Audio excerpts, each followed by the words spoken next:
Assalamualaikum warahmatullahi wabarakatuh. Sebelumnya izin memperkenalkan diri, nama saya Tarisa Zahra, NIM 2102760 dari kelas KFOA. Yang terhormat kepada Pak Dik Zafar Sidik, Bu Fitri Rosdiana, dan Pak Geral Geraldi selaku dosen pengampu mata kuliah metodologi pelatihan kecepatan gerak SAK ini. Nah, di sini saya akan memaparkan materi yang telah saya pelajari dari awal semester 4 hingga saat ini, yaitu metodologi pelatihan kecepatan gerak SAK ini. Nah, sebelum memasuki materi inti, saya akan menjelaskan dulu apa sih kecepatan gerak itu. Nah, kecepatan gerak merupakan kemampuan gerak maksimal secara siklis atau asiklis maupun aksi reaksi dengan waktu yang singkat. Nah, kecepatan gerak ini terbagi menjadi 3 bagian, yaitu ada speed, ada agility, dan ada quickness. Nah, yang pertama ada speed. Speed merupakan kemampuan gerak maksimal secara siklis dari satu titik ke titik lain dengan waktu yang sangat singkat. Yang kedua, ada agility. Agility merupakan kemampuan gerak maksimal secara asiklis dari satu titik ke titik lain, merubah arah dengan waktu yang singkat tanpa hilangnya keseimbangan. Dan yang ketiga ada quickness. Quickness merupakan kemampuan gerak cepat secara maksimal yang bereaksi terhadap rangsangan visual, audio, dan kinestetik. Untuk contohnya tersendiri, visual yaitu penglihatan. Ketika kita di dalam start, kita melihat bendera. Yang kedua, audio, biasanya kita mendengar tembakan. Dan yang ketiga, kinestetik itu yaitu sentuhan. Nah, dalam kemampuan ini ada yang disebut dengan open skill dan ada yang disebut dengan closed skill. Nah, open skill merupakan kemampuan terbuka. Contohnya penjaga gawang, terus ada pemain basket, ada pemain voli. Nah, ini perlu dilatih stimulator dan inisiator karena pergerakannya tidak terduga. Dan yang kedua, yaitu ada yang disebut dengan closed skill.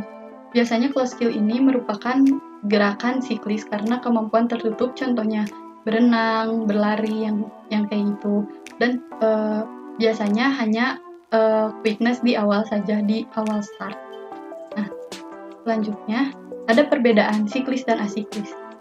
Tadi telah disebutkan beberapa kali siklis dan asiklis. Apa sih siklis dan asiklis itu? Nah, yang pertama ada siklis. Siklis itu merupakan pergerakan yang dilakukan secara berulang-ulang.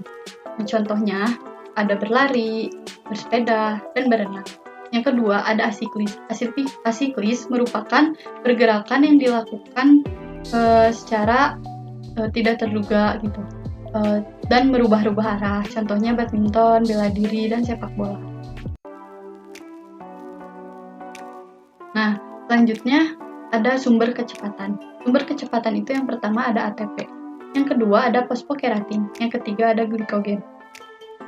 Nah, biasanya kecepatan itu hanya sampai dengan fosfokeratin. Glikogen biasanya untuk atlet pelari maraton. Dan lemak dan oksigen ini biasanya sudah masuk ke dalam konsep daya tahan. Nah, faktor identik dengan kecepatan. Yang pertama ada peak performance.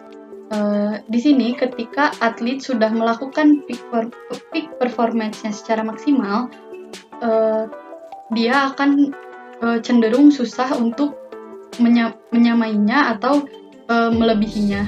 Nah, yang kedua ada faktor genetik. Nah, kecepatan ini meskipun sudah dilakukan secara maksimal, biasanya hanya meningkat 10% dari kemampuan awalnya dan biasanya juga dipengaruhi oleh keturunan atau genetik. Yang ketiga, biasanya orang yang memiliki kecepatan yang baik memiliki serabut otot putih yang lebih banyak atau lebih dominan, atau bisa disebut juga dengan fast twitch. Nah, periodisasi performa kecepatan gerak ini diinterferensi oleh kemampuan teknik dan kemampuan fisik, yaitu fleksibilitas, kekuatan, dan daya tahan.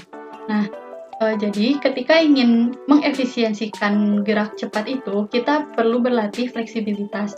Dan ketika ingin meningkatkan kecepatan, kita harus berlatih kekuatan juga. Dan ketika ingin mengembangkan kecepatan, maka kita harus berlatih daya tahan. Nah, di sini kita masuk ke norma-norma latihan kecepatan. Yang pertama ada volume. Volumenya rendah ke sedang. Tergantung cabang olahraga masing-masing, yaitu tergantung kebutuhan dan cabang olahraga masing-masing. Nah, yang kedua ada intensitas 100%. Kenapa intensitas ini 100%? Karena kecepatan merupakan kemampuan fisik yang dilakukan harus secara maksimal. Yang ketiga ada interval istirahat lama atau bervariasi sesuai denyut nadi awal. Kembali ke denyut nadi awal. Frekuensinya banyak. Nah, ada periodisasi performa. Yang pertama ada forming, yaitu pembentukan kecepatan. Biasanya ini ada di tahap persiapan umum. Lalu yang kedua ada developing, yaitu pengembangan kecepatan. Biasanya ada di tahap perkembangan khusus, yaitu pengembangan kecepatan. Nah, yang ketiga yaitu maintenance. Biasanya dia ada di tahap pra dan kompetisi utama untuk memelihara kecepatan itu sendiri. Nah, di dalam kecepatan ini terdapat metode latihan. Metode latihan kecepatan ini hanya ada satu, yaitu repetisi, karena sesuai dengan apa yang diinginkan. Hasilnya akan sesuai dengan apa yang diinginkan jika latihannya menggunakan metode repetisi ini. Nah, untuk bentuk-bentuk latihannya tersendiri untuk kecepatan ada banyak sekali, tergantung dari cabang olahraganya masing-masing. Ketika speed ada angling, ada short strike, fast lead, heel butt kick. Nah, untuk agility ada in and out, ada carioca, dan lain-lainnya. Nah, untuk weakness biasanya tergantung cabang olahraganya masing-masing. Nah, mungkin sekian yang dapat saya paparkan.